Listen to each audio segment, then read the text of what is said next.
Don't try it again.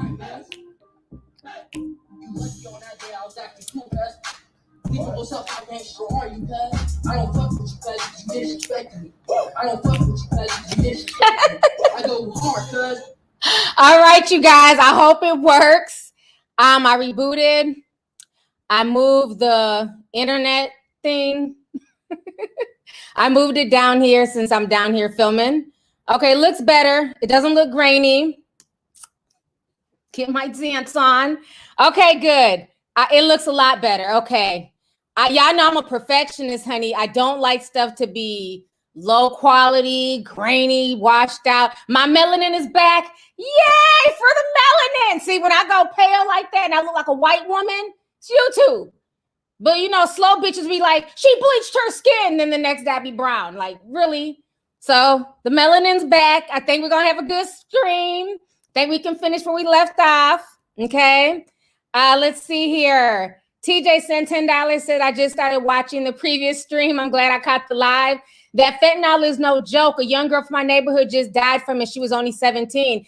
Yes. Let's talk about it. Welcome back to everybody. Come on in. We got 2,000 people in here. I had to reboot and redo the stream. So y'all come on back. Y'all didn't miss anything. Jordy says a white woman, LOL. Yeah, let's talk about that. So before I left, I was playing y'all what Irv Gotti says. I'm going to play it again now that I have it up here. So let's go ahead. Let me share my screen. I'm going to play you guys because a lot of people are really mad at Irv Gotti for talking about DMX, saying that his, he had an overdose. He's saying that it was crack mixed with fentanyl, and then issues brought on by C19. So let me play that again for y'all who missed it. So go ahead and check out what Irv Gotti had to say real quick here. Give me just a second. Before I knew that it was coming, because the family was like he was brain dead when he went into when they hooked him up to the ventilator, because he had COVID too. So the COVID. So that is true. They say he didn't have COVID. So he really didn't have COVID. They said it was a bad dose of crack, and they said some drug, fentanyl, was mixed in with the crack, and that's what made him overdose. And then when he got to the hospital, he got diagnosed with COVID, and he couldn't breathe. You know, that COVID messes with your respiratory system. So that's why he had to get hooked up to the ventilator. They said before he did, it was like his brain died. Okay, y'all, let me come back on the screen. Okay, looks like everything is going good. Y'all can see me. Yes, I'm back. Come on back, peoples. Come on back. So a lot of folks are mad at Irv Gotti, right? Irv Gotti has always been a chatty patty. He's one of those old school men that's been in the game forever. You get him some liquor, get him some weed, he gonna spill all the damn industry tea, right? Now, I get people being upset and saying he's talking too much. That wasn't his place. It was the family's place. But let's not throw the baby out with the bathwater, okay? For months on this channel, if you're a real tea sipper, I have been doing streams, Zoom meetings, interviews. Me and BL Sherelle, we did a whole podcast where we let people know that this fentanyl thing is no joke. You know, I had always assumed people were popping fentanyl pills or stealing, because usually it goes in through your IV, because I've had to be on fentanyl when I've been in the hospital. So usually it's an IV medication. I had no idea they was bringing in fentanyl from China and other countries and breaking it up and putting it in the weed, putting it in the e-pills. So even though, yes, he was being messy, telling his business, I think people need to understand how serious this is. See, when I say it, when two Black women sit up here and tell y'all, hey, y'all chill out smoking weed and, smoking everybody's blunts and shit, because some of this shit is laced with fentanyl. Y'all ignored us. Not all y'all, but, a lot of y'all dismissed us. Oh, ain't no damn fentanyl and weed. Ain't nobody doing no shit like that. Okay. Now you just seen that super chat that young person sent and said somebody in their neighborhood at 17 died. This is real. This is real. And we said that during that last podcast me and her did. When they were talking about it was drugs, it was crack. That was the main thing we were saying. It was probably laced, because that is the thing now. Thank you, Chris, and everybody in the chat says, we've been saying this forever. Remember when all the weed people tried to cuss me out when COVID happened? When it first broke down, I said, hey, Y'all chill out. They was doing the smoking challenge. How long you could hold your smoke in without coughing. And I said, are y'all stupid? Do y'all see that they're trying to mess y'all up? We're dealing with lung issues. Y'all keep chanting y'all can't breathe, and then y'all want to do a damn smoke challenge, affecting your lungs even more if you in the event you get C-19.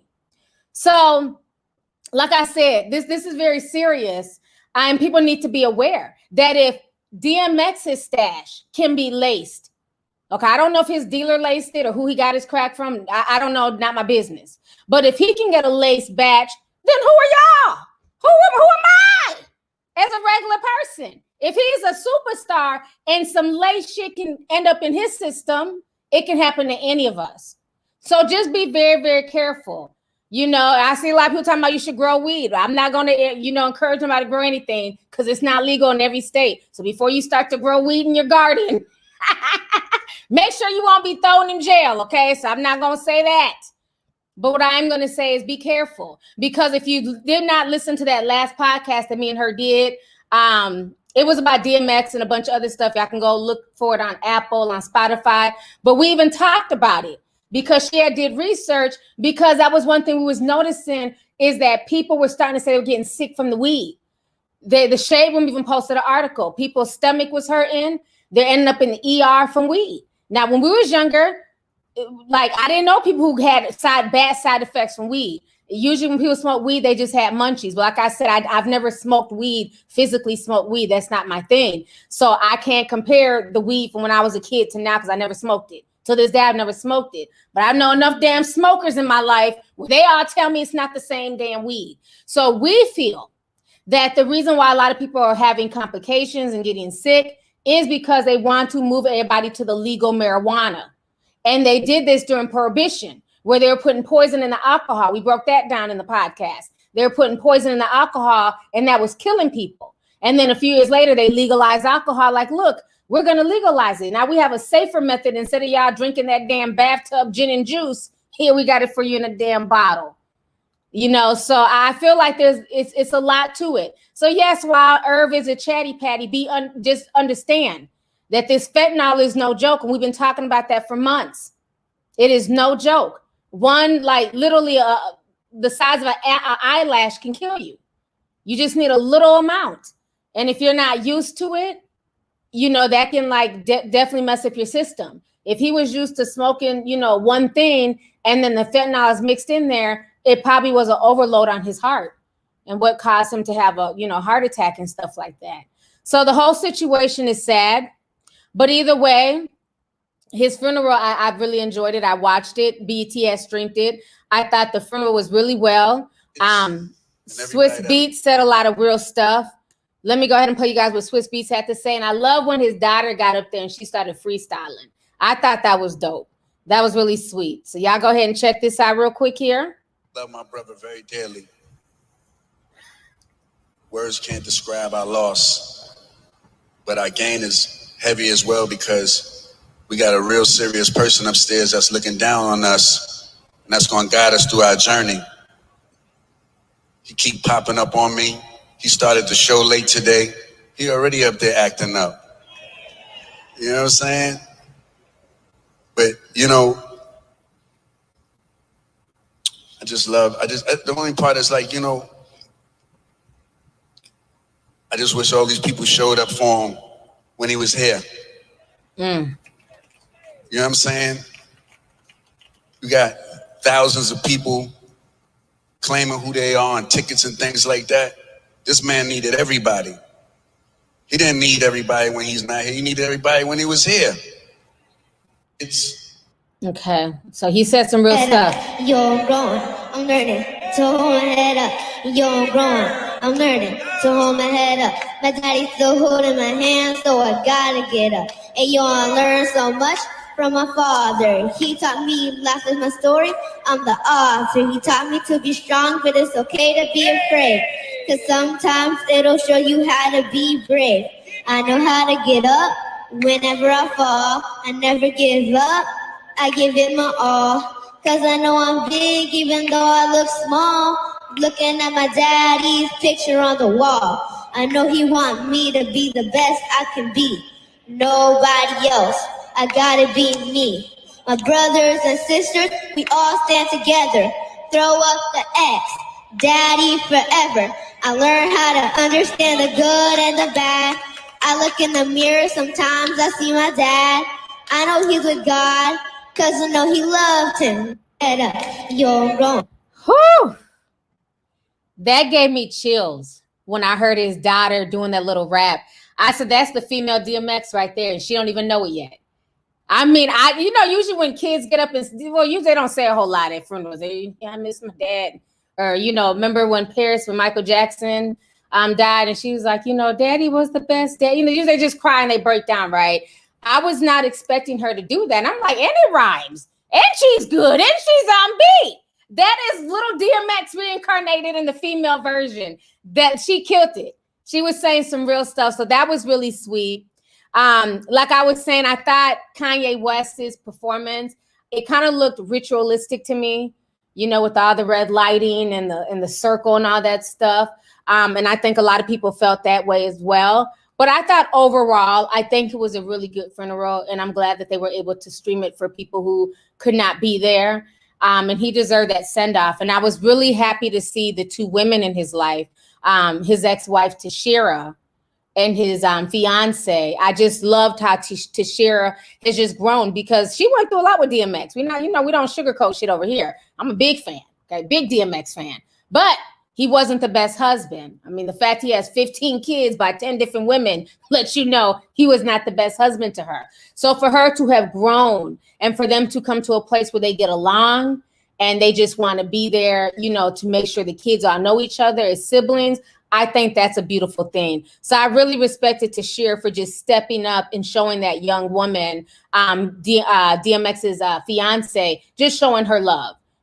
She deserved that. So let me go ahead and play you guys that video here really quick. So this is Tashira. Oh, there we go. Hold on. As I close,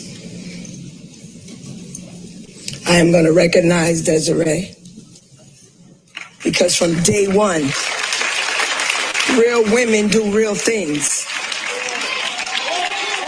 I'm a real woman, and I'm a woman of God. That woman is a woman of God.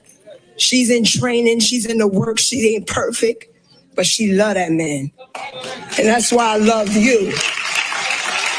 You see what I mean?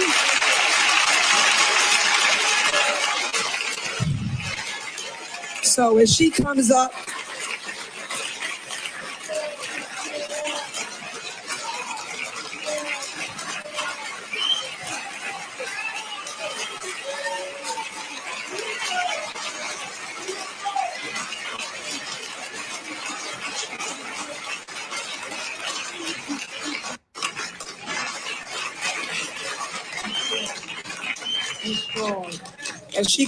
right now, she's new to this. She's stage fright, but you got like the woman that he taught you to be. Represent him. Thank you guys, and I love y'all. That was powerful. Let me come back on the screen. I thought that was powerful. That just showed maturity. And it just showed that, sometimes as the fans, we be more angry than the people involved in the relationship. It just shows that they've moved on, they reconciled, and they were just able to be ex-husband and wife and make it about the kids. So I really respected her for that. That was beautiful. That was just beautiful. And it was amazing to see like all his kids up there. Like I said, I only know the ones he has with Tashira, Xavier, Tacoma's brother. Xavier made you a great grandmother. You know what I mean? Like I know them kids, but I don't know all the other ones, and the little boy Exodus. So it was just nice to like hear all of their names and stuff like that. So I thought that was dope. Let's see here. Live, Love, Laugh says, I'm home on bed rest after surgery. I've been catching up on the Discord and your previous live. Keep preaching the truth. Thank you so much, sis. I hope you get better soon. Like I said in the first stream, I just want to thank you guys for supporting me. I don't expect people to agree with everything that comes out of my mouth. Of course not. I just speak for myself, and I'm going to speak my truth as I see it. You know what I mean? And I feel like regardless of how we feel about any particular topic, when we start silencing and shaming people or trying to force people to see things the way you see it, that's when we have issues as a society. You know what I'm saying? And I think we need to be able to speak truth to power and to speak things without fear of reprisal and shame and ridicule. You know what I mean? And that's one thing a lot of people really respected about DMX is that he just always spoke truth to power. You know what I'm saying? He didn't really have a filter. And so it seems like a lot of that is gone. And I can't live that way. You know, if I have to be honest about things that I see, especially when you have an audience and you have young people who follow you.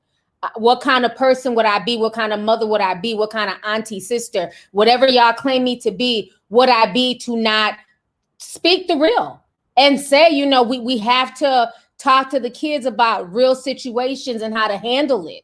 It may be uncomfortable, but it's the truth. You know, same thing with the little boy that ended up hurt when he snuck out the house at 2:00 in the morning and he ended up getting caught up by that serial rapist who, you know, abused them and then left them for dead. And I was telling kids, you can't sneak out the house. There's a lot of things going on out there and you might sneak out and never make it home and nobody even knows what happened to you. By the grace of God, that young Florida boy was found and, you know, was able to live to tell his story. But so many kids, we never see them again. So we have to be able to tell children the truth. We have to be able to talk to kids. We have to be able to, you know, talk real in society and stop worrying about what people don't think or if the mob doesn't like you. Fuck the mob. They can kick rocks. They'll be back. They always scream they're going to unsubscribe and F me and F my opinions. And then they come right back the next show. They're probably here now. 7,000 people watching. I'm sure half the people who are complaining in the last stream are here. But, you know, the video got 13,000 likes. So obviously I'm not alone in my thoughts. So I appreciate y'all for that. Let's see here. Fareen Williams sent 10 says, hey, my favorite YouTuber, just sending a little love. I'll catch the playback. Thank you so much, sis. I appreciate you. Kirk Terrain sent 99.99. Thank you so much for the 99.99 super chat. I appreciate you. Says, good evening, Auntie T. Many blessings to you. Many blessings to you as well. And thank you so much for the love. I really, truly appreciate it. So thank you. Let's see here. Marlon Harrison says, I watched the funeral. I personally would have done without the Russell Simmons and the dude that jumped up on stage at the end. Yeah, I thought the dude, he claimed to be DMX's childhood friend. Again, people clout chasing. I mean, you weren't a part of the program, sir. I'm sure he had plenty of childhood friends. Did you call him before he overdosed to make sure he was good? Or did you want to make a spectacle because you knew cameras was there, BET and other rappers, and, you know, he was doing too much. And I'm glad that that pastor checked him. Russell Simmons, I heard people were kind of upset by what he was saying. I don't listen to anything that comes out his mouth. This is the same man who has literally put himself in self-imposed exile in Bali, where he cannot be extradited for the crimes that he has committed against women in America. So I just don't care what Russell Simmons has to say about anything. Beautiful daughters. I love his family. But as far as when he speaks, it goes in one ear, not the other. Sir, you can't even come, you creep in and out of America. So stop. Him and them, oh God, I can't. As soon as I seen him, I was like, I probably went to the kitchen when he got a snack. I just can't pay him no mind, honey. Let's see here. Shay Hood sent $50, says, hey, T, beautiful black queen. I love and support everything you do. Don't let absolutely no hater mute you. Thank you. Says, I love what DMX stood for. It hurt me when he passed. May he rest in God's love forever. And may God continue to smile upon your life, queen. Thank you so much, sis. I really appreciate the super chat and your message. It means a lot to me. And, you know, sometimes I have to remind myself that I can't let people's opinions and you know, the haters or whatever you want to call them, you know, derail what I have planned for myself and what God has planned for me. You know what I'm saying? I'm still just going to speak the truth. It just is what it is, you know? So thank you guys for just hanging with me and rocking with me and rocking with my channel, no matter how uncomfortable the topics may get. Let's see here. Nairobi 1234 says, hey T, you're absolutely right about trade school. I'm 27 and in 32K debt from student loans for my BA and MA. I wish I knew about trade schools. Thank you so much for the super chat, love. Yes, if you guys missed the other stream that got crazy. It kind of started acting grainy, so I had to reboot.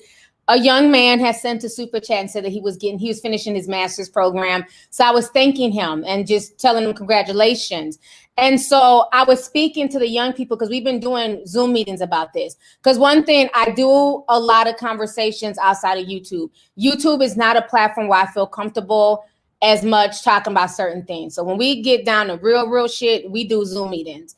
And put a teacup if you were in the Zoom meeting where we talked about student loan debt, trade school. It was powerful.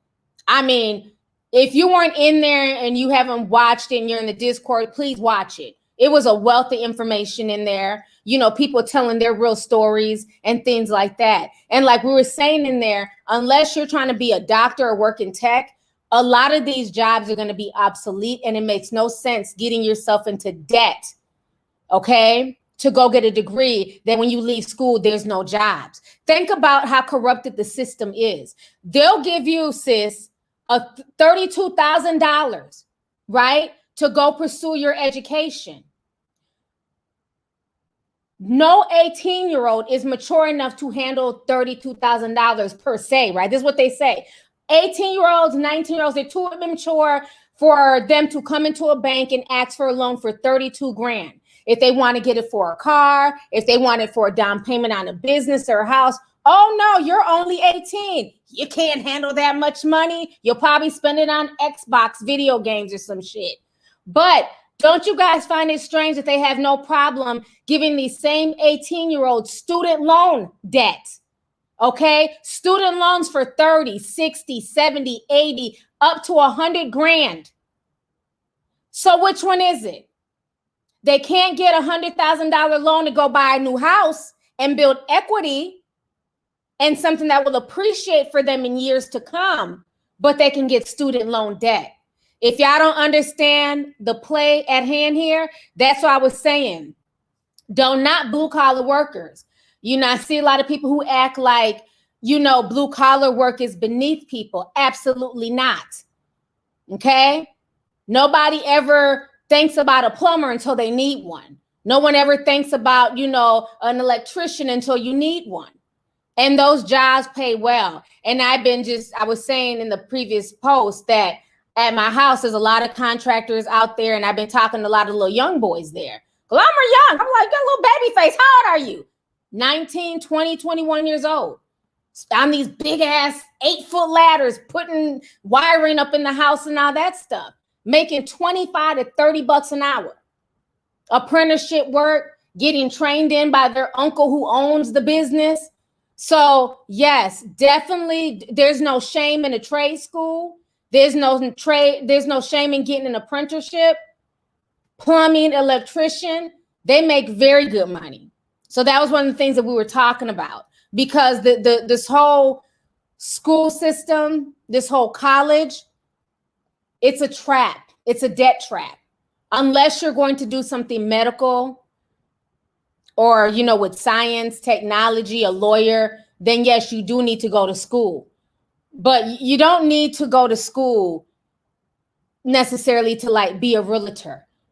You can do apprenticeship work. You can learn, you know, you can get certain degrees, but you don't need to be in there for 4 years. There's certificate programs. So definitely look at like just different things, you know, if I can leave that with anybody. But yeah, I saw the teacups. Shout out to everybody who was in that Zoom meeting. It was a very, very educational meeting. One of my favorite meetings that we had as of late.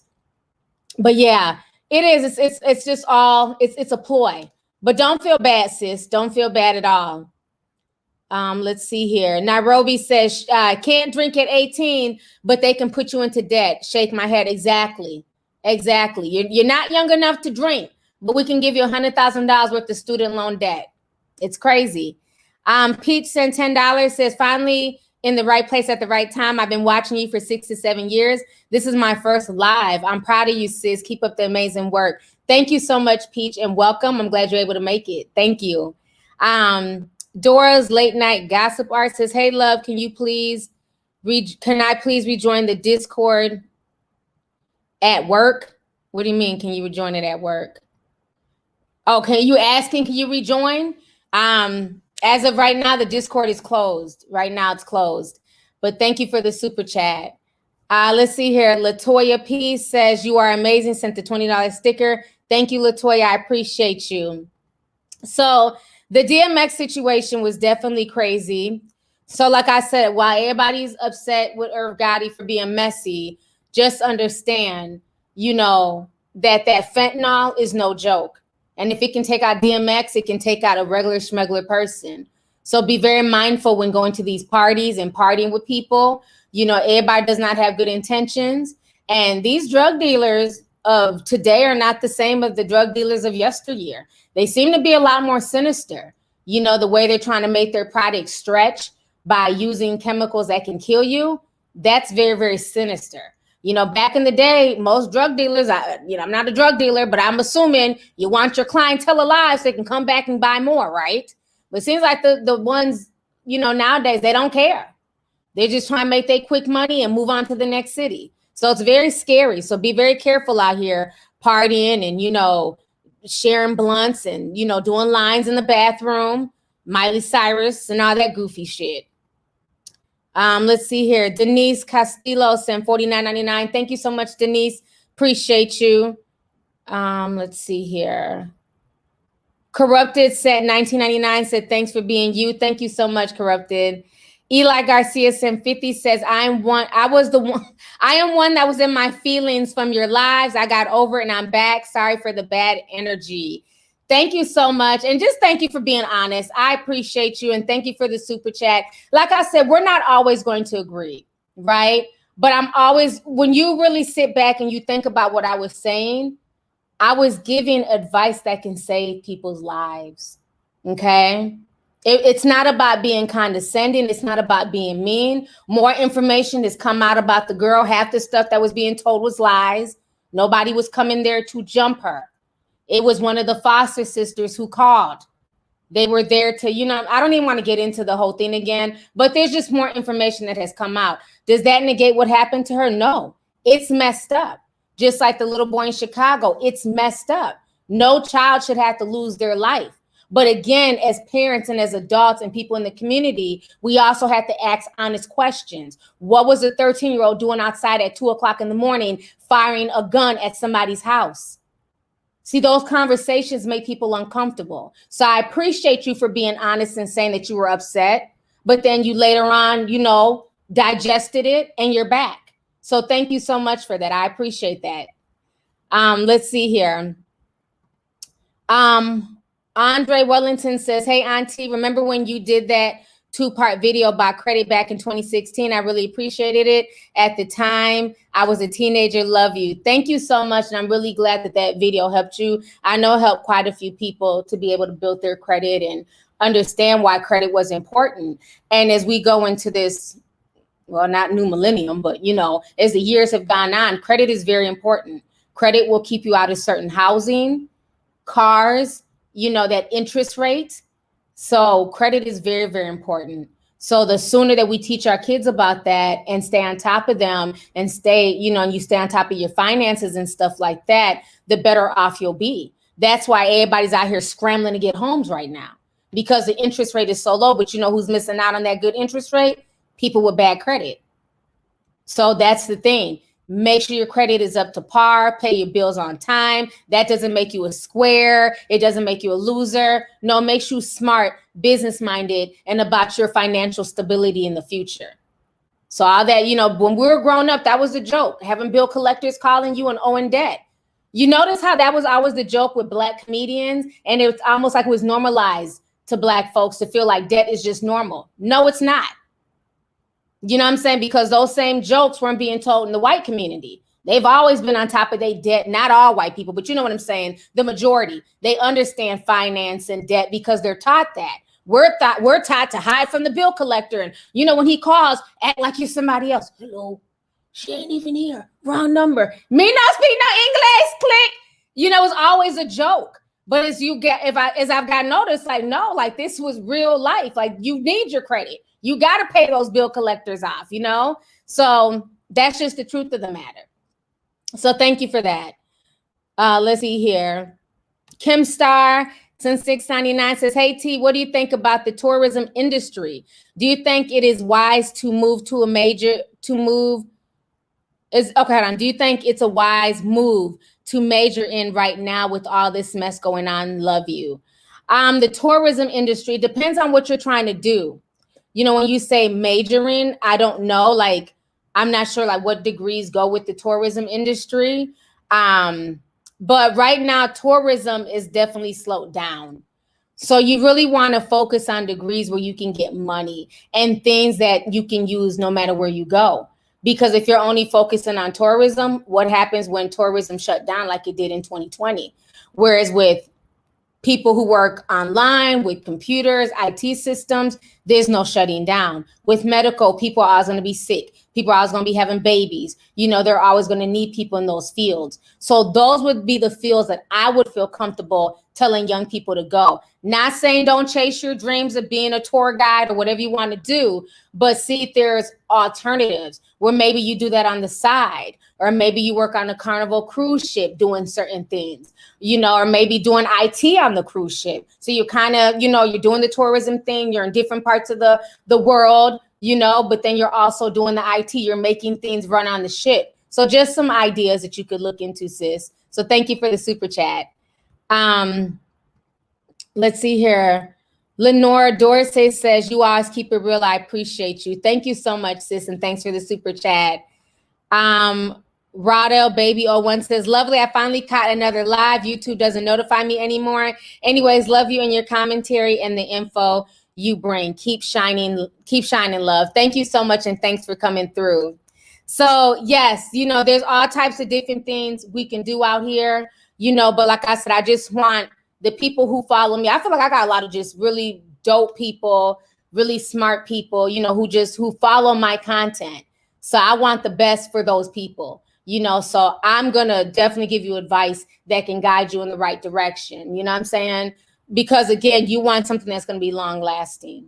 So thank you for that. So now I want to talk about, oh yeah, rest in peace to Shock G. Now I've been trying to wait to listen to see what happened to Shock G. They're saying that he may have had a heart attack as well. I'm not sure. It hasn't been confirmed yet. But yes, Shock G, the one who put the satin in your panties. You can tell by my fit. I loved him. I'm an everyday man. I ain't rich. But Shock G, now I remember when he first came out with the whole do the Humpty Hump and do baby, do the Humpty Hump and okay, we're like in 4th grade. And I remember he had like that what was it, the glasses with the weird nose, and he was, you know, doing all that stuff with Tupac. I didn't know who Tupac was back then, but we all knew Humpty from that mask. But baby, when he took that mask off, Shock G was fine. Even to this day, Shock G looks so good. I remember watching that interview that he did during the whole All Eyes on Me, when the movie premiere, when he was on the red carpet. And I'm just like, he's still fine to this day. To this day. Shock G is fine as hell. So when I found out he died, that was just definitely hurtful. He's a real deep brother, though. Like, if you ever watch a lot of his interviews, especially concerning Tupac and things like that, Shock G was really deep. And I remember they became like really conflicted after a while because Shock G he was like a big brother to Tupac, right? So he was the one mentoring Tupac and, you know, helping him out in the rap game. So now you see your mentee surpassing the mentor. So that kind of caused a little bit of conflict. But a lot of their stuff really came to a head when Tupac was really on that thugging shit, right? Because Shock G was from the Bay. He wasn't about all that thug life stuff, and he really wanted to see Pac live. You know, he wanted him to live a long life, but Pac wasn't trying to hear it. And he kind of spoke about it during the All Eyes on Me. So I'm going to show you that clip really quick here. Give me just a second. Child, this is him and Pac back in the day. I pulled Pac out of the party, and I said, yo, they got 2 more hits on you. They already had 2 in Oakland. Now they got 2 in LA. 4 people are paid to kill you. Take it easy. Take my key, live in my condo while I'm on tour. Watch the Jeffersons. Relax. You know what Pac told me? He said, you finished? You don't get it, do you? I don't give a fuck. And walked away. And before he got out of sight, he looked back one last time and went, my God. So Pac was ready. He was ready. He knew he was done here. On to his next planet. On to his next adventure. Maybe he was reincarnated on Earth. Who knows? But Pac wasn't worried about death. He was not scared of death. Neither am I. I might go tonight. I might go tomorrow. I might live another 20 years. God don't bless me. But who knows? I pull Pac out of the party. I think that's the part, you know, looking back on it when he was like, you know, I might go tonight. I might live another 20 years. You know, who knows? So I thought that was really deep. You know, I just thought everything he was saying. But I told y'all, Shock G's fine. Don't let that damn mask fool you. People still, when they think about Shock G, they think about that whole Humpty. That was just a mask. He didn't really look like that. That's the real Shock G.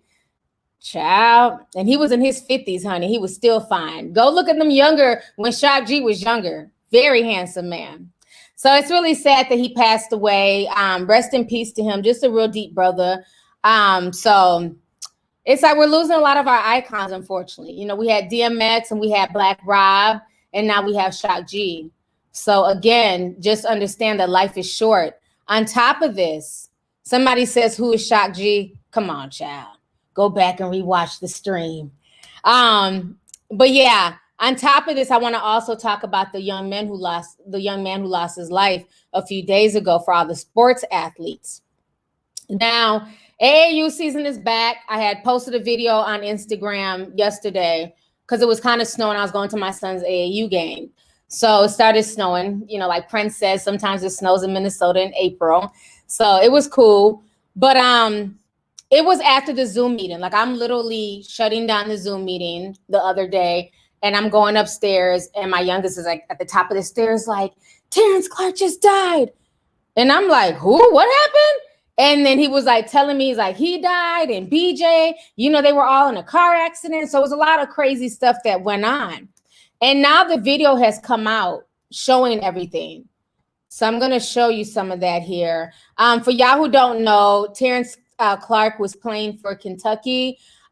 He is an NBA prospect. Him, BJ Boston, Jalen Suggs, Chet Holmes, you know, the Minnesotans, you know, shout out to y'all. They're doing their thing. And y'all know as a sports mom, boys who play, you know, basketball, you know, you're involved. Like it was tragic because he's only 19 years old and he got this, you know, this luck, talent, being drafted. He has his whole life ahead of him going into the NBA. That is what all these young boys' goals are in basketball and AAU, especially if you're 6'7", you know, and talented as hell like Terrence Clarke.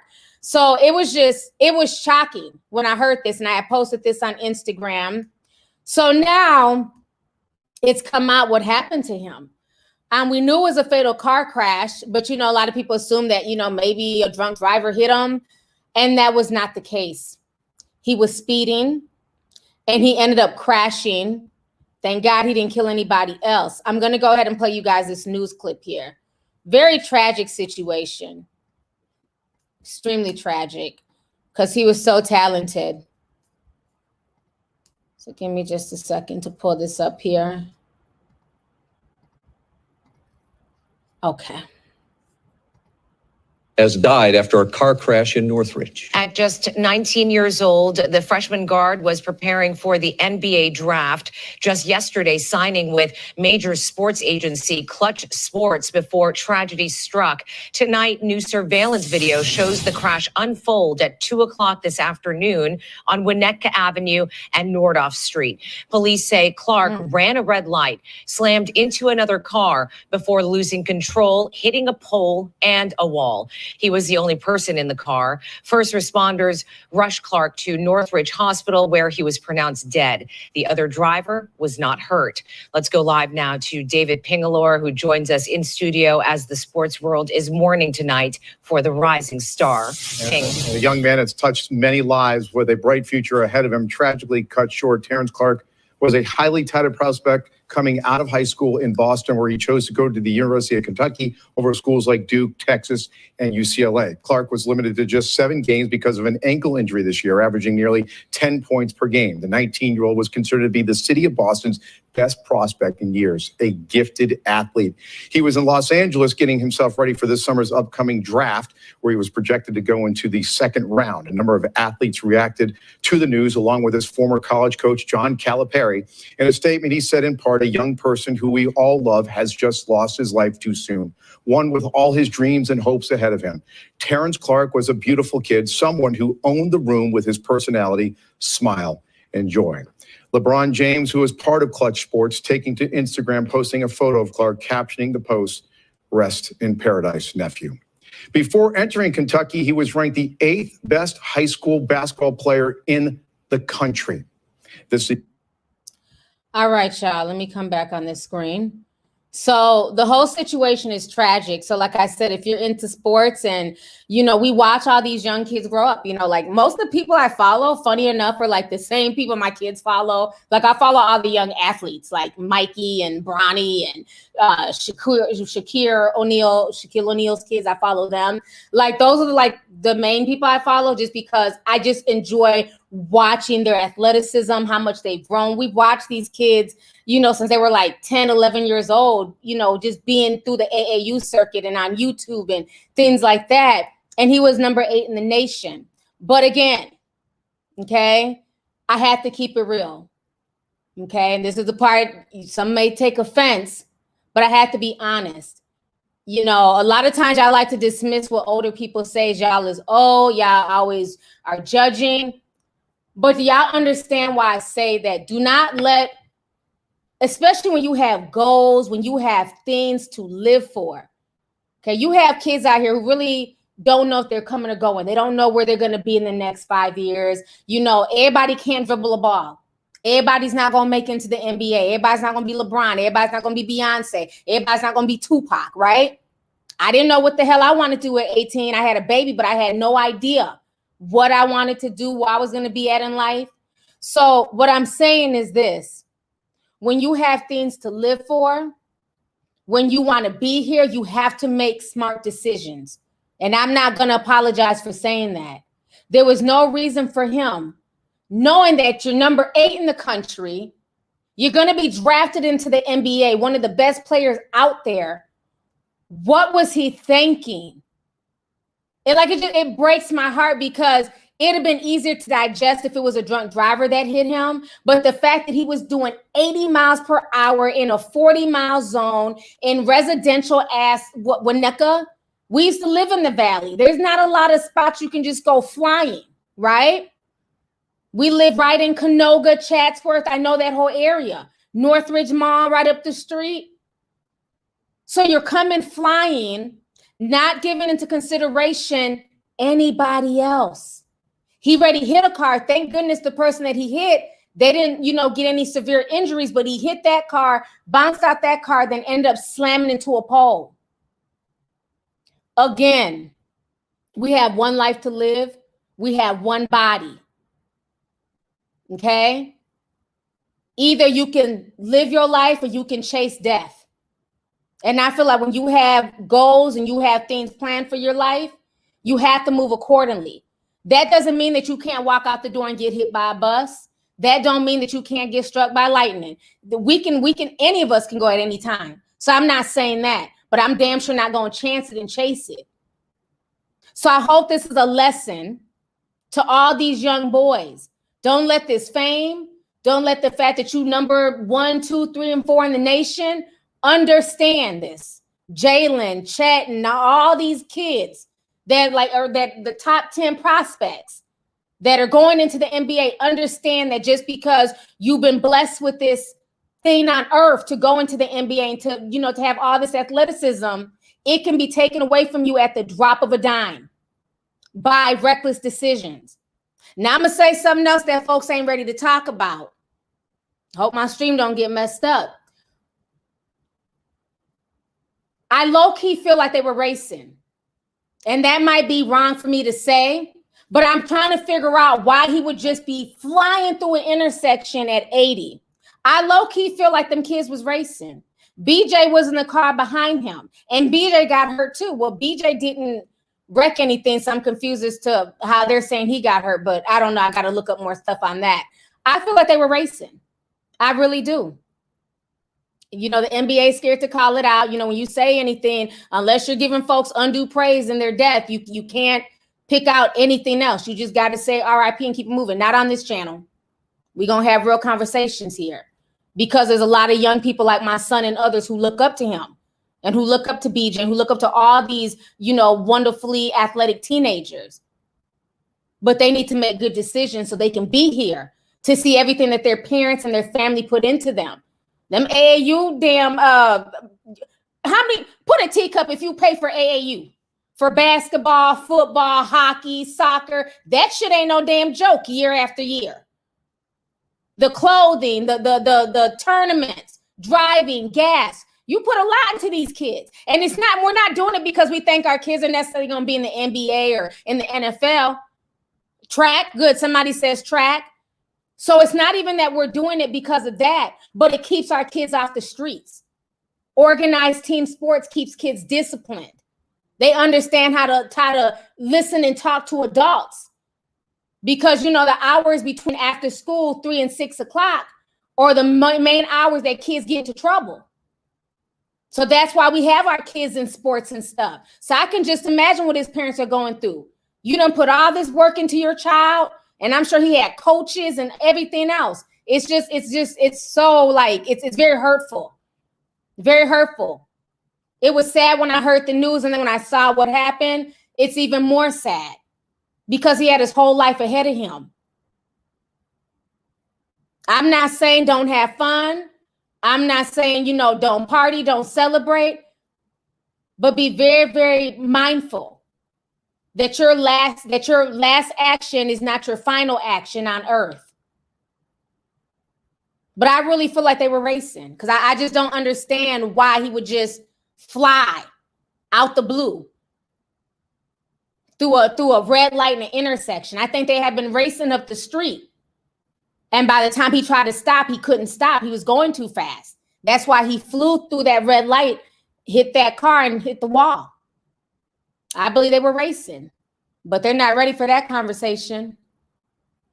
But with that being said, rest in peace to him. He definitely did not deserve to go out like that. It's very sad, but I'm just thankful that nobody else went out with him. You know, don't kill anybody else with your, you know, reckless decisions. So thankfully, nobody else was hurt. Had he been driving with a teammate, it'd have been two dead NBA prospects. Because, you know, they all run together. They all hang out, you know. So the whole situation is very, very tragic. So just understand that life is short. You know, we all make mistakes. So I'm not here to judge him. We all make mistakes. I've driven stupidly. I've texted and drive. You know, I've sped when I shouldn't have. I've driven in horrible weather. So we all made mistakes, you know, but thankfully we've made it home. So just, you know, now what we can do is learn from his mistake and be even more mindful that if you're racing, because I believe that's what caused this, stop racing. It's not worth it. It's not worth it. That young man had his whole life ahead of him. So I'm just heartbroken, you know, as a sports mom and as one who's just watched a lot of these kids, you know, just grow up. It's just really sad. It's really sad. So rest in peace to him. Rest in peace to him. Yeah, somebody bought a Paul Walker, you know, that same situation too. You know, Paul Walker racing and crashing. So yeah, you know, nobody's immune. The human body is very, very fragile. Very fragile. So rest in peace to him. It's very scary. Very scary. Let's see here. Oh, this stuff is freezing up. Marquise Slaughter 5 says, hey, big sis, I live in Peoria, Illinois. There were 2 huge accidents last fall. One with 4 beautiful young ladies racing. They lost their lives. Wow. Yeah, it seems like that street racing is coming back. Because that was a big thing like in the early 2000s because of Fast and the Furious. So kids were always just randomly racing and shit and crashing and dying. But it seems like it's coming back for some reason. I'm hearing more and more about, you know, these racing stories. But I really believe that that's what happened. Like I said, the NBA, they're not ready to talk about it. People don't, you can't speak truth nowadays. Everybody just wants to ignore the obvious. But I feel like they were probably racing, So I just hope that if that's what they were doing, this is their wake-up call to stop. And that goes for not just his friends and the kids in the, in the whole AAU college getting ready to go to, the NBA. Not just them, but just these kids in general. Anybody who was a fan of Terrence and BJ and all of them, just understand that life is short. So it's just really tragic what happened to him. Tashionable sends $7.77. I like that. 777 says, you're preaching tonight, sis. I just had to put some on the collection plate. Love you. Stay blessed. Thank you so much. I appreciate you, sis. Thanks for that. So yeah, it's a lot, it's a lot going on and the whole situation is sad. Shout out to all 10,000 people in here. Please hit the like button. The like button is free. If I'm preaching to you, if you're feeling what I'm saying, definitely hit that like button. Don't be shy. Rose sent $3 earlier. She says, I'm an ER nurse and this BS is on the rise and it's scary. She's talking about that fentanyl. We're talking about that at the beginning of the show. So that fentanyl is definitely on the rise. And right now, it looks like my YouTube connection is showing excellent. I've been on here for 50 minutes, so we're going to keep going here.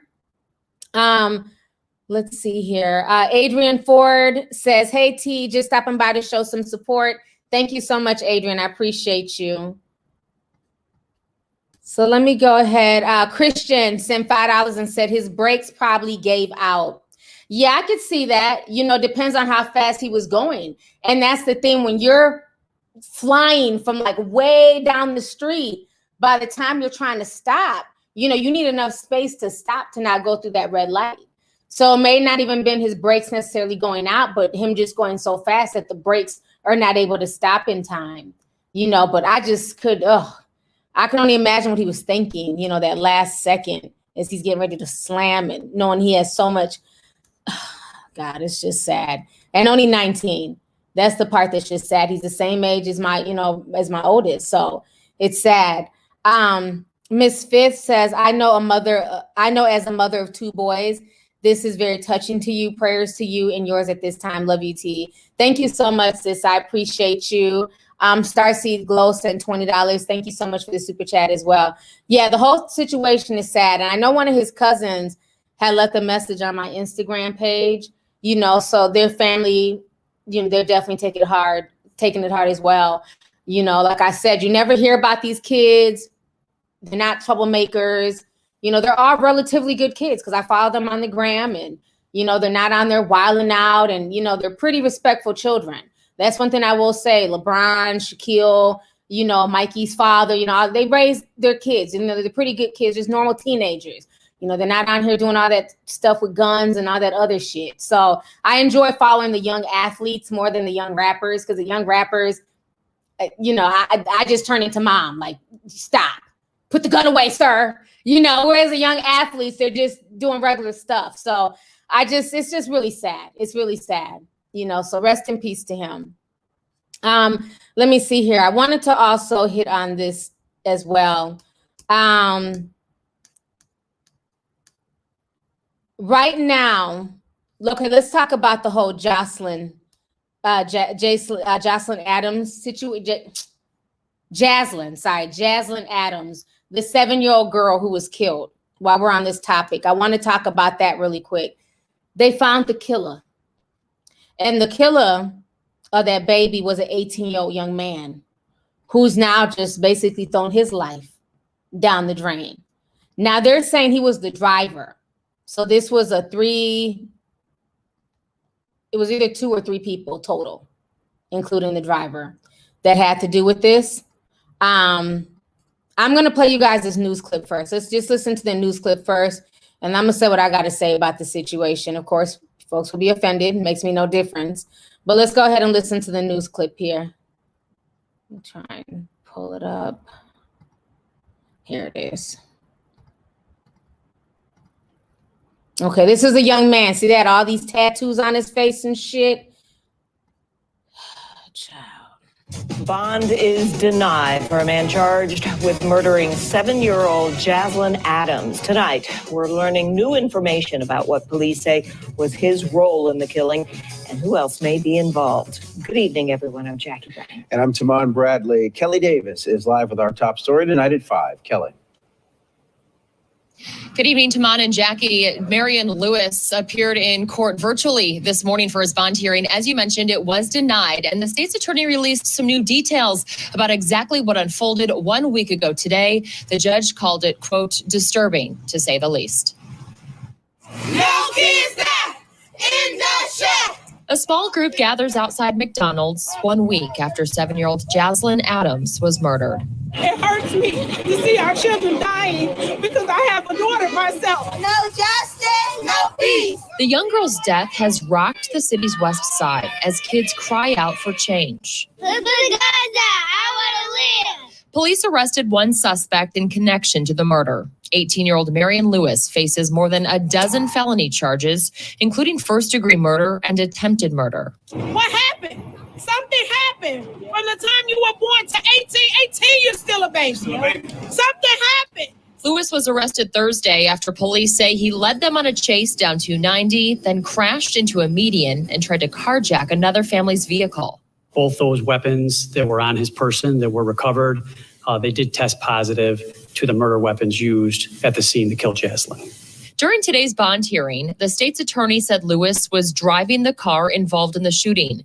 They say the 18-year-old was behind the wheel when 2 other suspects got out and fired several rounds into Jaslyn Adams' family car.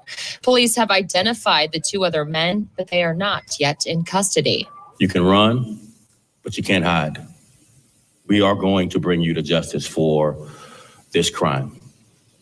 The Adams family deserves nothing less. Jaslyn's family has asked the others involved in the young girl's death to turn themselves in, but police are confident they'll track them down. That baby was innocent. These babies are being robbed of their innocence. 7 years old. No chance. No chance. Yes. Lewis's next court appearance is scheduled for this Thursday, live at 20. Okay, let me come on screen really quick. So y'all just heard that news clip. Let me find something else. Is this okay? So a lot of things bother me as more details came out with this story. One, the daddy's a straight up gangbanger. Let's call it what it is. You know, he's trying to say he does rap. Okay, he does have his rap moniker. He has videos, and the videos it's guns, and they're throwing up Vice Lord and all this stuff. Daddy's a straight up gangbanger. And he's been in and out of jail. I haven't seen the dad's interview. I know people have asked me. I haven't even watched it. I was able to just deduce what I have just from looking at his social media. Okay. Even on the social media, he comes off as very clout chaser-ish. He's loving the attention, even though it's sad what definitely happened to his child, but he's loving the attention because I'm sorry, as a father, I blame him. I blame him even as much as the damn gangbangers who shot into that car because he was on a lot of fuck shit. And folks don't want to talk about that. Now, here's one of the pictures that he posted on his Facebook. So this is on his Facebook page. He basically posts a message from Little Durk, who's a big rapper from Chicago. We all know Lil Durk. And he says, shout out Smirk. I think he meant to write shout out Durk. And I know a few people are dragging him because they're like, how are you talking about you got a shout out from Durk? Like that should be the least of your concern at this point. Your concern should just be, you know what I'm saying, your daughter, not shout outs from rappers. You know, this is another picture that was on his Facebook page. This is a little girl. You know, he got her middle finger up. They're in the comments section saying, look at my gangster pinky. You know, the whole situation is just really disturbing. But again, when you call that out, you're mean, you know, you're wrong and shit like this. Beautiful little girl who lost her life, and for what? Because the daddy want to be out here gang banging, rapping, pissing on people's graves. But the media is not talking about that. This is the video of him peeing on the ops' grave. I don't even understand. Like, when did this become a thing? I don't get this. Let me show y'all this video. We bro, fuck y'all. Bitch ass niggas, fuck y'all. Fuck y'all. Bitch ass niggas, fuck y'all niggas. Hoe ass niggas, bro. Fuck y'all. See, fuck all you bitch ass niggas.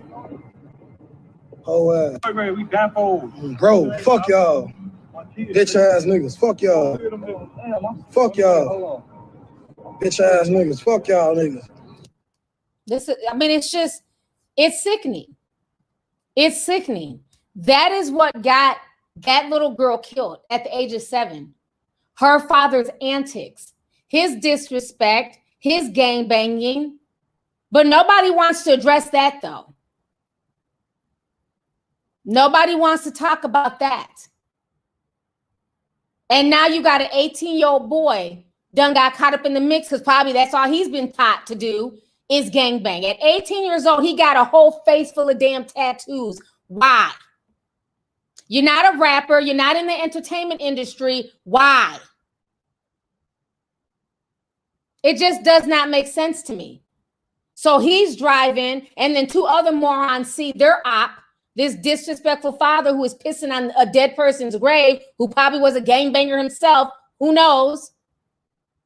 And they just start shooting, not even realizing there might be a child in the car.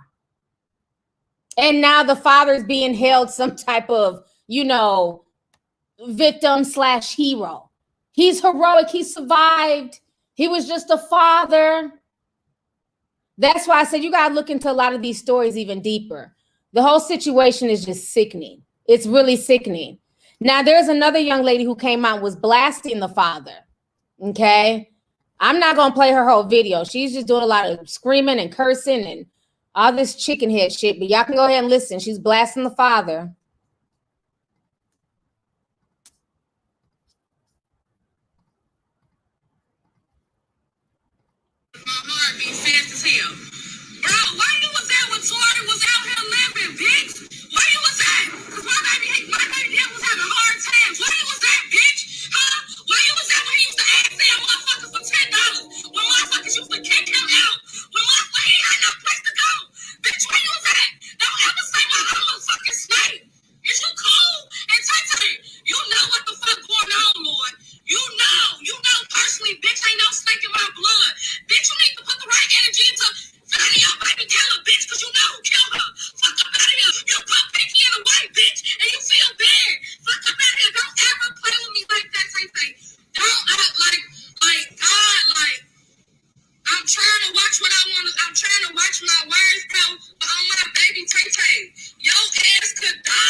Don't fucking play with me. You know you put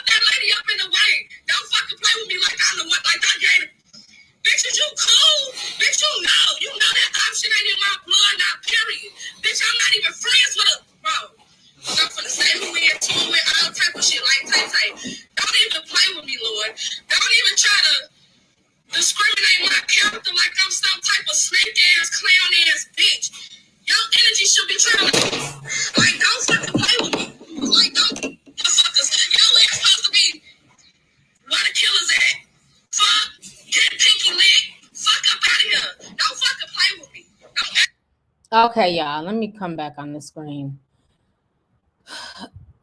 Again, it's sad, but that's the shit that goes on in the hood. You know, that's the conversation that they're not ready to address. And y'all are like, she's screaming, she's loud, she's ghetto, she's hurt. Did y'all hear what she said? Her baby's father was also killed.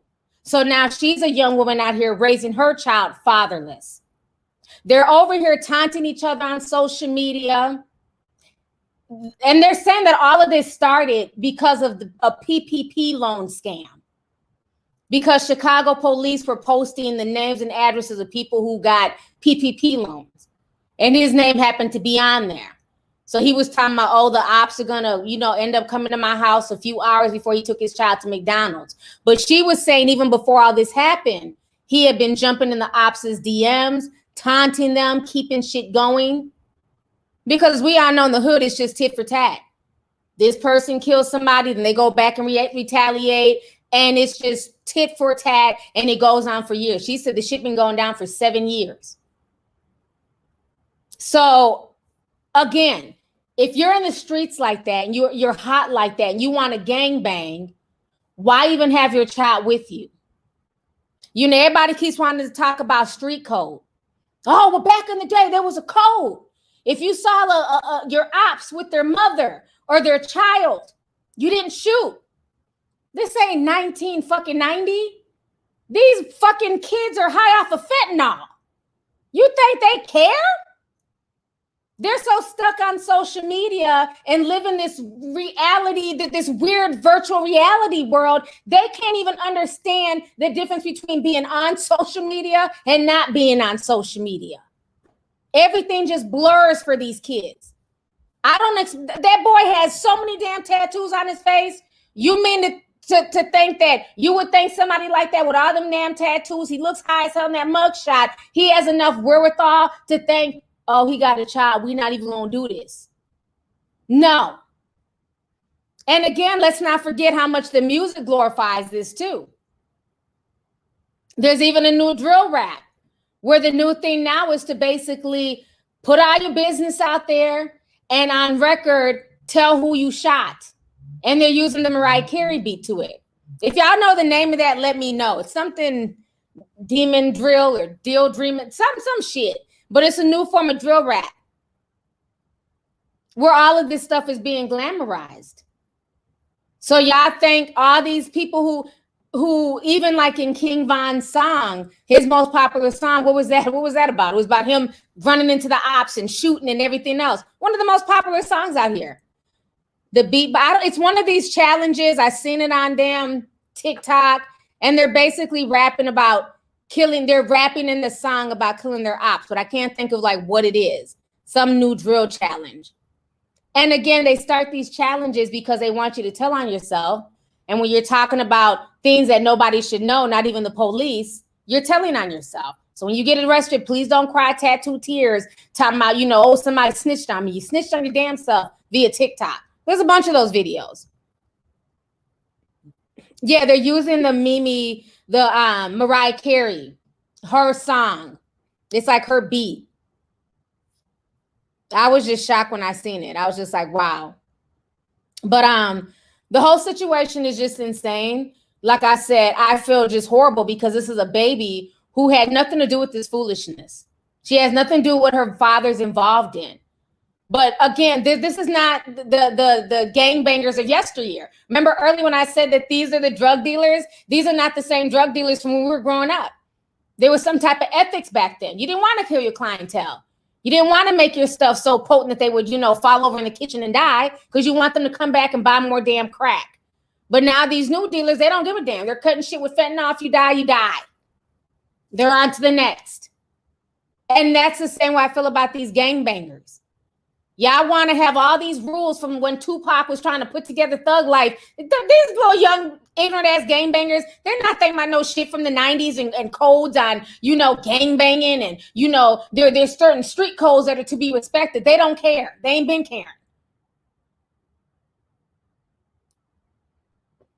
But everybody now wants to act like the father is some type of hero. Sorry, I'm not. Y'all can.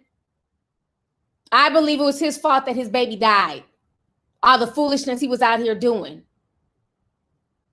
When you hot like that, leave them babies at home. If he had that much beef with the ops, he should have went to McDonald's, picked her up a Happy Meal, and brought it back to the house. And again, for the ladies, be careful who y'all are out here having babies with. Because if he's out here wilding out and gang banging and all that shit, that can come back to befall your children. Is it fair? No. But I'm not talking about what's fair. I'm talking about the truth. This young girl lost her life, and for what? Because they're beefing over stupid shit. The daddy wants clout by pissing on somebody's grave. It's just disgusting. Now I wonder how he would feel if somebody did that same thing to his child, now that she's going to be buried. You know, it's one thing to have beef and to not like each other and people in the hood getting shot. I get it. But it's another thing to just go out your way to desecrate somebody's grave, film yourself doing it, and then posting on social media.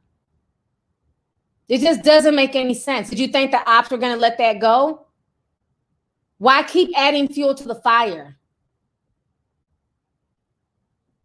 It's sad. It's sad.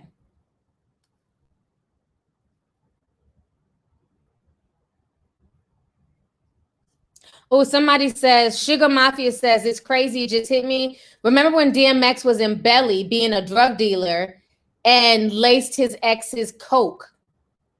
Ooh. Predictive programming?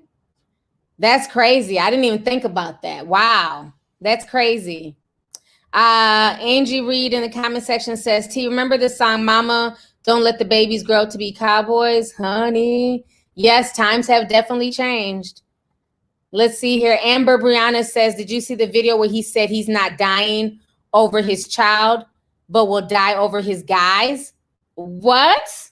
No, I didn't see that video. Like I said, I seen a few things on his Facebook. So he's not willing to die over his child, but he is over his homeboys.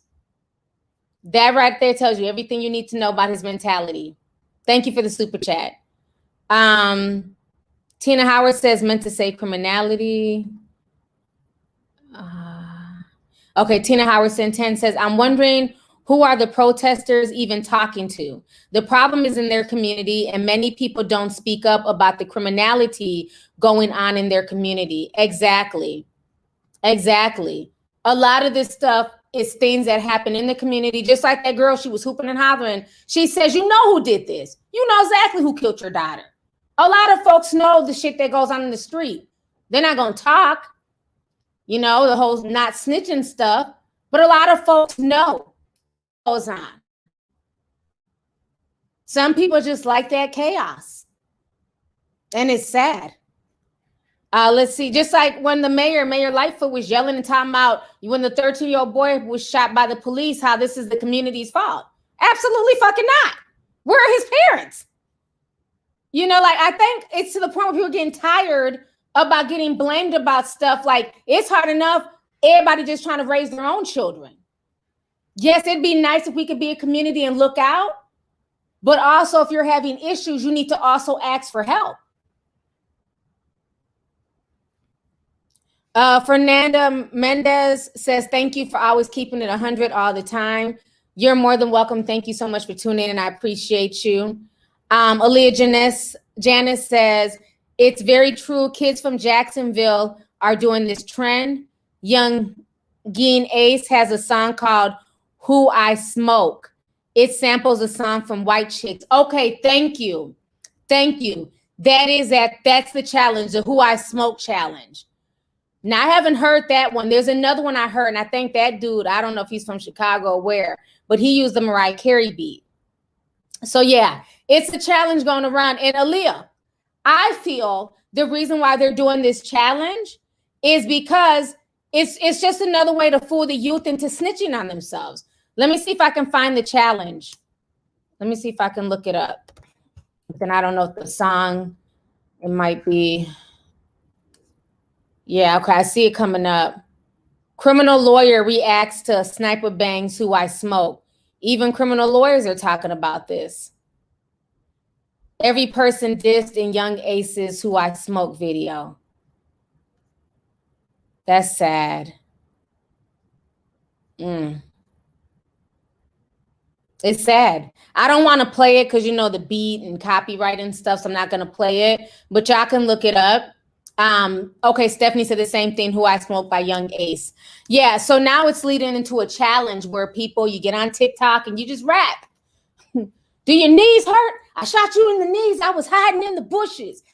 And they're just telling their business. You remember Little Will? I shot him in the head. Now he's dead. I'm like, are y'all insane? Y'all are literally telling the police and y'all are making their job so much easier. Do y'all understand there's no statute of limitations on murder? All that for a challenge? That's why I say half these young people, they don't even understand reality versus the internet anymore. It's been so merged, they don't get it. When you can sit up here and rap about you shooting folks, killing people and putting it in a song, and these are real people. Did y'all not learn from what happened to Bobby Shmurda? Remember, it was all cool when he was throwing up that hat. You know, the hot nigga song. Everybody was doing a little dance and shit. And then when people found out, like, well, damn, all these names, damn, they really robbed that person. They really shot that person. They really killed that person. And they gave him 8 years. And he wasn't the main one. Remember, the other co-defendants, the ones who had did the shootings and the killings, they got like 28 to 38 years. More years that they done lived. All because the music was saying what they were doing in real life. The music was mirroring their real life. And now y'all got TikTok challenges. It's insane. But like I said, that demon time energy is strong. And y'all was invoking it, not y'all per se, but folks were invoking it with all that. Remember when Satan was trending and all that demonic shit was trending with Little Nas X? And now you got all these kids out here rapping about this stuff like this is just a good thing. We're supposed to be rapping about killing other Black people. Nobody's calling out this challenge. It's sad. It's sad. Let's see here. Yep, see murder. He was another one because of that, you know, the music and stuff like that. You know, he's been locked up ever since. Yeah, it's really sad. Yes, baby butter, it is. It's definitely a part of the agenda. But when you speak on it, you're hating, you're jealous, you're old, whatever, honey. The ones who see through the nonsense, see through the nonsense. I'm not going to put all my energy into random cases when you have a lot of serious stuff that are affecting the community every single day. Every single day. Thuggish Queen says, thank you for the information, Queen. You're more than welcome. Thank you so much for the super chat.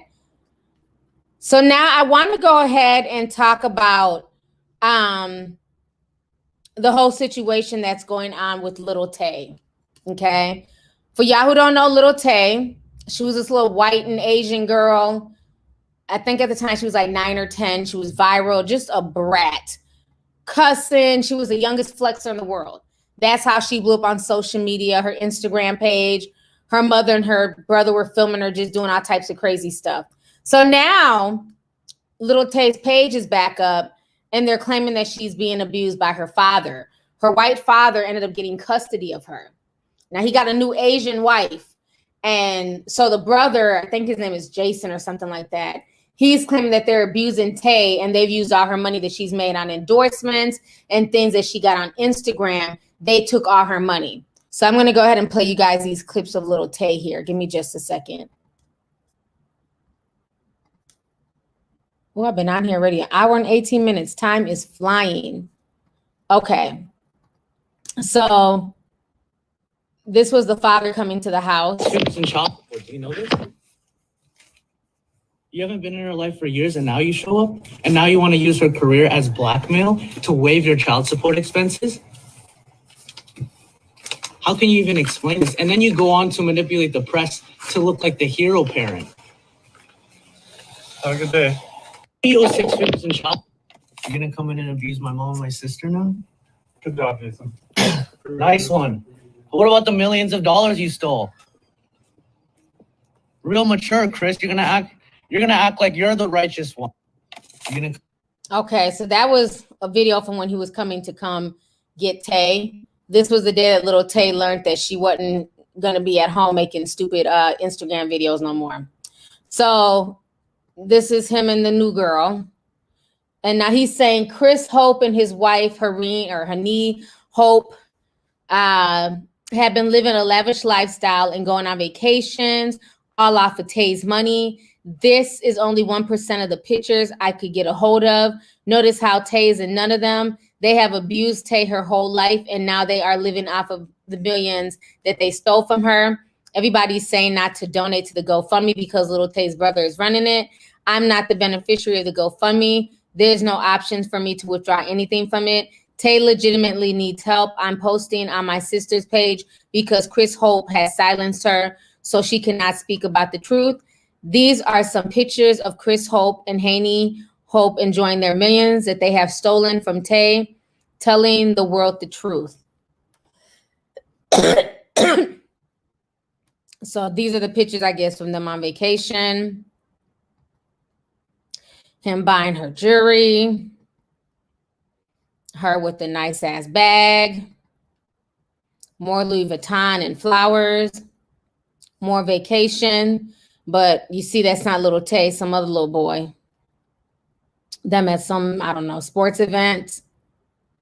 Them on Hawaii. Looks like they're always with her child, but not Little Tay. Out in Egypt. So now these are the bruises that he's saying that Little Tay has suffered. This is her back.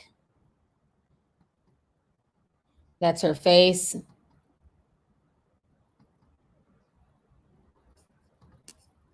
Here goes some more pictures here. Now they have also contacted the police and the Ministry of Children and Family Development. It's the Canadian version of CPS. So that's the card. So now let me come back on screen. So now I don't know how I feel about this story because this family is just full of drama and chaos. And let's not forget, it's funny that the brother is, you know, he has a lot to say. He's saying that the father is taking advantage. The father is, you know, he just milked through Little Tay's money. But my thing is this, brother, you were doing the same thing. It seems like you and the mother are upset that you guys cannot pimp Little Tay out anymore. Because when she was with y'all, she was doing no better. Hence why the father was given custody. Y'all had her out here running around with grown-ass rappers, thugging, gang-banging, cussing folks out.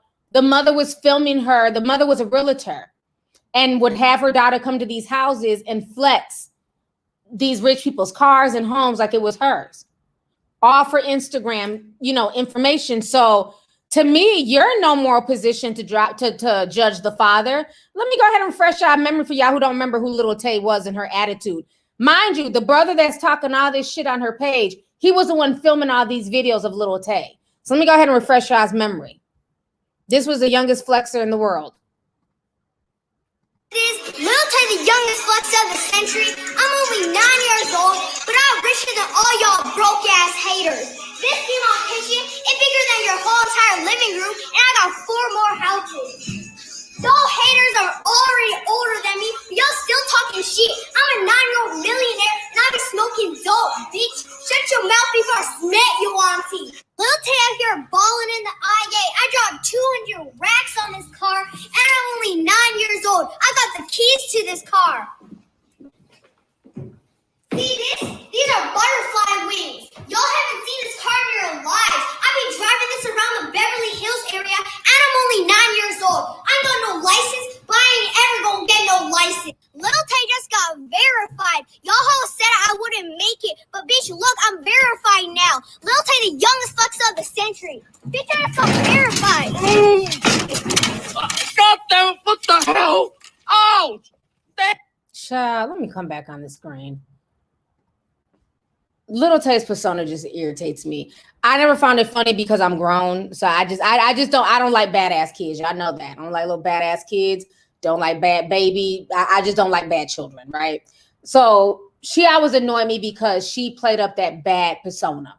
But then when they had her like on CBS, when they were interviewing her, you know, she was all quiet and meek. because she didn't have her brother hyping her up. So for her brother to talk all this shit now, and, you know, he wants to act like he's the savior, you're a crappy older brother. Listen, if nobody has told you, I'm going to tell you. You're a shitty older brother. Because as an older brother, you shouldn't have been exploiting your 9-year-old sister for clout, to get her, you know, hyped up on social media. After a while, she was starting to get death threats. You know, she was dealing with a lot from social media that was not healthy for a 9-year-old child. And then you had dumbass Twitter and stupid ass Instagram. They won't verify real legit news people, but they'll verify Little Tay. You know, so I don't know how to take this. If she's being abused, I'm gonna let the courts handle it. If they call Child Protective Services, that's perfect. That's what you're supposed to do.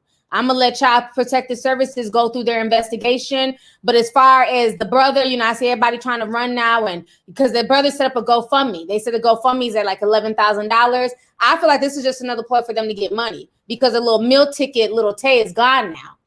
And one thing I will say about her father, he did right as a parent. We ain't seen her online in almost 3 years. That's what a parent is supposed to do. When you see your child going down the down the wrong track, you stop it dead in its tracks. So while the mother was getting rich off of Tay and her antics, the father shut it down. And I believe that's why the brother and the mother are mad. And this is another harebrained scheme for them to basically get Little Tay back so they can have her doing the same thing, or to get some quick GoFundMe money. And of course, people ran to donate to their GoFundMe, which is their business. They do what they want to do with their money. But I'm not buying what he's saying. I feel like he wants to exploit her, and he's mad that somebody else is supposedly, you know, may have that option to do that. But I don't think the father wants to put her back on social media or exploit her. It's been 3 years and we haven't seen her. But I feel like if she is being abused, then that is for the police and the Child Protective Services to do their job. So I'll wait for their report. I'm not buying nothing the brother or the mother is saying. Shakana R says, it's been a lot of murders with kids, even here in Charlotte and surrounding areas. It's disturbing and scary. My baby is 7. Thank you for the super chat. It is. I just heard a 3-year-old got killed at his birthday party just yesterday. And the weekend before that, when I was in Florida, there was some type of drive-by that was done at a kid's birthday party. And several children were shot. So it's really disturbing, all the stuff that's going on out here. It definitely is. Kitty the Jackson says, hey girl, happy to see that you're live, sending you some love. Thank you so much. Thanks for the super chat, sis. Mercy C sent $4.99. Thank you so much. Tracy's Outlook says, thanks, T. I'm celebrating my birthday today. Enjoying this live stream. Glad to be a tea sipper and a part of the Discord family. Thank you so much, sis. I appreciate it. And happy birthday to you. So that's the second birthday that we've had today during the stream. So I hope both of you guys have a really good birthday. But yeah, so that whole situation with Tay's family and the brother, I'm not really buying it. Like I said, I want for more information to come out, because the way the brother was exploiting her, to me, he's no better than the father. Let's see here. So now I want to talk about this, last but not least, this situation that's going on with Tyrese, honey. So Tyrese is out here. He's dating this young girl. What is her name? I hadn't heard of her before. Zelly Timothy. So he's dating this girl, Zelly Timothy. She's 25 years old, pretty IG model.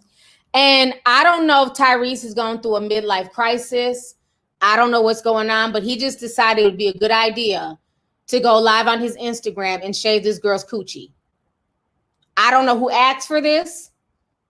I don't know why he thought this was okay, but he just decided to shave her damn coochie on Instagram Live. You can't make this shit up. Let me go ahead and pull up the video here. Give me just a second. Tyrese is a hot mess, honey. Okay, y'all go ahead and watch this.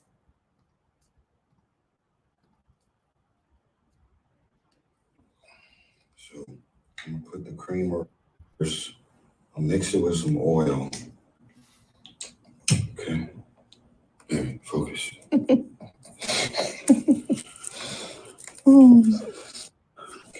Okay.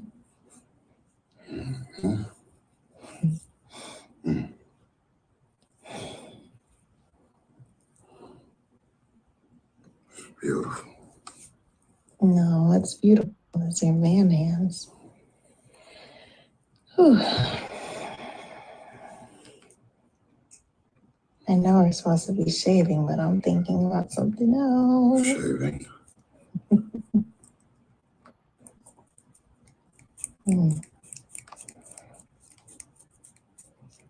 Why are you sticking your tongue out?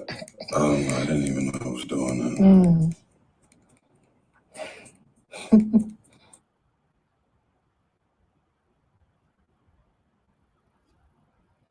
All right, let me come back on the screen. Child.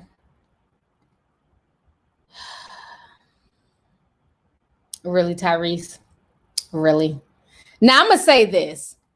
I don't think it's anything wrong with him shaving her. I mean, I guess if that's their thing. But why did it have to be on social media? I don't want to scroll through my feed and I see her legs kicked up. I'm like, what are you about to do? Eat her out in front of us? Oh, no. No, I got my razor.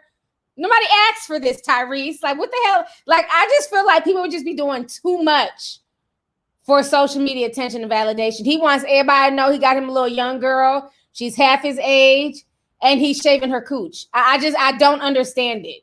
It's just weird. It's a weird flex. You know, what they do in the privacy of their bedroom or bathroom, that is their business. But why he felt the need to do this on social media is like, it's the craziest thing. And one thing I will say, though, Tyrese has a very, very sexy speaking voice. He does. You know, but I just feel like it was very intimate watching and listening that. Then he's licking his lips and I'm like, are they about to just, after this, have sex? Like, like in front of us? Then he shut off the camera. So I don't know. Tyrese was just doing a lot. And I feel, and that's the thing. Is he trying to make his ex-wife jealous? Because she ain't been gone but maybe a few months. And now he on the Instagram shaving coochie hairs. What's that about, Tyrese?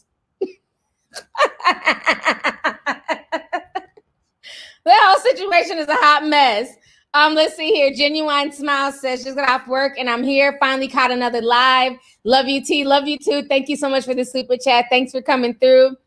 Andy Bella sent 10 says YT deleted my super chats, but I saw esoterical things at DMX's funeral, like the reoccurrence of red, and no one wore suits or dressed up. And the Kanye thing was just weird. Love you, T. Y'all subscribe and hit the like. Thank you so much. I appreciate it. Please hit the like button. We have close to 12,000 people in here watching. Thank y'all so much for joining me. Outlander says, my boyfriend shaved me when I was pregnant. I couldn't see my downstairs. Like I said, I don't think there's anything wrong with it.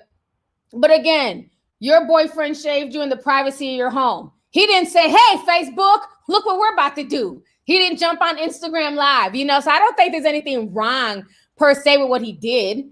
I guess it can be romantic. I would just be nervous, what I'm saying, somebody being down there with a razor, but I guess if they, whatever, as long as they're careful. But, they're just filming and there's kids who watch Tyrese. Tyrese, ain't he a father of 2 little girls? Like, come on, sir. You're just doing the most. These celebs, honey. That C19 on went to their head. Anything to go viral. TN Noun CCHGC says Tyrese ain't gentle at all. Sis, you will wake up with bumps down there. Yeah, and that's what I kind of noticed. He was going so hard. He was acting like he was shaving his face. Just arm was going all hard and stuff. He was like this. I'm like, what kind of razor he got? That shit like she about to wake up with a few cuts down there. Be careful, sis. They was doing a whole lot. Those didn't seem like subtle, sensual moves. He was like, he wasn't all sweet with it and slow. I don't know, it made me nervous, honey. It made me nervous. Had me clenching my cheeks like, oh, shit. Let's see here. Okay, Boomer says, can you talk about the viral video of Lizzo? Man, I posted that video, and of course, her fans got in their feelings. I don't got nothing to say about Lizzo. People are going to keep hyping her up. Anytime you say something about her, oh, you're judging her. Oh, it's because she's fat. No, it has nothing to do with that. Okay. I don't like when I see, what's the little skinny girl, Corey Ray in fucking bikini thongs twerking, but I didn't even care. I'm so used to seeing Lizzo twerking and shaking her ass. I didn't care about that. The thing that bothered me with the video was the dudes with the alcohol shaking it, and then spraying it all over her butt. And then in the same breath, people will cry about, being seen as a piece of meat and not being respected. So I wasn't feeling it. But again, to each his own. If you like the video and that's how you get down, hey, that's your business. I'm not knocking you. But if I see something that's viral and I don't like it, I'm just not feeling it. I don't care about her dancing and twerking and having fun. But, the all them dudes around her spraying champagne. They had the champagne by their, genital area. It just looked like a bootleg gangbang. I'm going to keep it real. It looked like a bootleg gangbang all around her, with the champagne bottles. And that's supposed to be representing. Y'all know what that's supposed to represent. But people on the internet, they try and play crazy and everybody wants to be politically correct. Whatever, honey. Let's see here. Kai H. sent 1999 says, and he had that same outfit on when he gave Jamie Foxx that Oscar on live. Wait! So I didn't watch the Oscars yesterday, honey. So you mean tell me he shaved his girl's coochie with that outfit on and then had the nerve to do a live giving Jamie Foxx a Oscar award? Tyrese say shit. He's a straight up mess. Vanessa Williamson 999 says, hey, Auntie, what's your opinion on the Umar Johnson interview? I did get a chance to watch it, the full interview today on the Breakfast Club. I posted a snippet of it on Instagram. I don't want to play it because y'all know the Breakfast Club, they love to flag my shit. So I'm not going to play it, but I think he said a lot of real things. He said a lot about Joe Biden. He said a lot about that, the whole Stop Asian Hate, because that has been pushed through the Senate and it's, now it's a new bill. And I kind of felt funny too when I seen that got pushed through, but other bills that they have asked to push through that help Black people, ignored, declined, not pushed through. So I think he made a lot of really good points from what I watched. It was something else he was talking about, he was talking about the colleges and stuff like that too. He's still, I guess, building FDMG, honey. I'm not holding my breath on the school, but he did make quite a few good points on the Breakfast Club, especially concerning Joe Biden and, just a lot of the racism that's going on in America. Now, we differ, though, on that whole Ma'Khia situation with Ma'Khia. We differ on that. So, and I think him and DJ Envy kind of went back and forth a little bit, but I think other than that, I think he made a lot of good points. But like I said, I can listen to anybody. I don't have to agree with everything they say, just like I don't expect people to agree with everything I say. But I can listen to anybody, and I'll take the parts that I like and I agree with, and the stuff that I don't, I just push it to the side and keep it moving. But I think he made a lot of good points. I think it was definitely a good interview. It was needed. People get tired of the same old song and dance. So every now and then you need somebody to come to a platform like the Breakfast Club and speak truth to power. And I think he did that. So thank you for that super chat. Let's see here.